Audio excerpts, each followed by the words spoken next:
سلام، كي دايرين؟ لاباس عليكم؟ بخير. المهم اليوم غادي نبارطاجي معكم هاد الوصفه الزوينه، سميوها نتوما كيف ما بغيتو، سميوها كيكه، سميوها بسبوسه. المهم انها كتجي زوينه، هذاك الشيء علاش قلت نبارطاجيها معكم. اول حاجه كنبداو بها هي السيرو باش نصايبوه ونخليوه يبرد.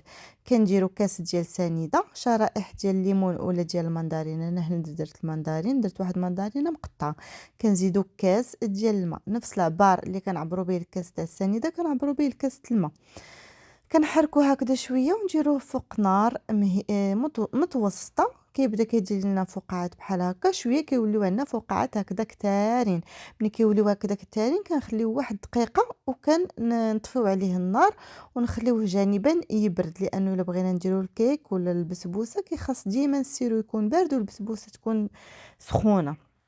المهم كنمشيو باش نصايبو الخليط ديال البسبوسه. كنحتاجو فيه واحد الكاس ديال السميده رقيقه، اللي ما عندوش سميده يدير فينو.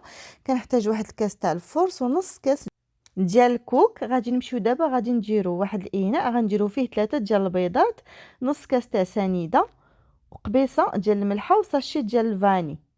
غنخلطو بحال هكذا وغادي نزيدو غادي نخلطو البنات غير هكا كيما كتشوفوا بالفوي ديال اليد ولا بفرشيطه. غنزيدو البشور ديال الليمون، قشوره الليمون، مع نص كاس ديال الزيت النباتيه، مع كاس وربع ديال اللبن. اللي ما عندوش اللبن يدير لا كريم فريش البنات. ما يعادل 200 مليلتر، واحد معلقه صغيره ديال الخل، وصافي كنخلطو بحال هكذا. دابا غادي نزيد النواشف. ملي كنخلط مزيان دوك السوائل كنزيد النواشف هكذا غير بالفوي بشويه بشويه. من بعد غادي نزيد واحد الساشي ديال الخميره اللي غادي نغربل. المهم البنات، السميده رقيقه والفرص راه ديجا مغربلين ياك. باش نفكركم ان النواشف فيهم سميده والفرص والكوك وداك الساشي ديال الخميره. هنا الخليط كيكون على هذا الشكل. كندخلو الفران اللي كيكون مسخن الفوق لتحت على 180 درجه. ملي كنبغي ندخلو الكيك ديالنا الفران كنطفيو الفوق وكنخليوه غير لتحت وكنحطو الكيك في الوسط. ملي كيطيب لينا الكيك راه كياخذ لينا 30 دقيقه الا كثر.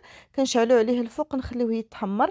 ملي كيتحمر كنخرجوه من الفران كنثقبوه بحال هكا بعود خشبي وكنسقيوه بهذاك السيرو اللي درنا.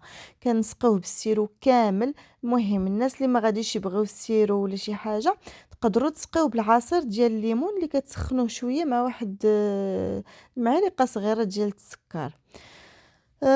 صافي كتخليو الكيك ديالكم ولا البسبوسه حتى كتشرب مزيان في المول. عاد كتجيو كدهنوها يا بالكونفيتور يا كتخليو شي شويه ديال هذاك السيرو باش كدهنوها هكذا من الفوق باش ترشوا عليها الكوك.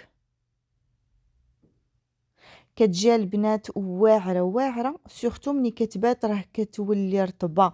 بحال دابا هادي البنات ديروها في الصباح وخليوها تاخذ راحتها باش تشرب مزيان مزيان. راه كتجي رطبه وكتجي بنينه. نتمنى تعجبكم.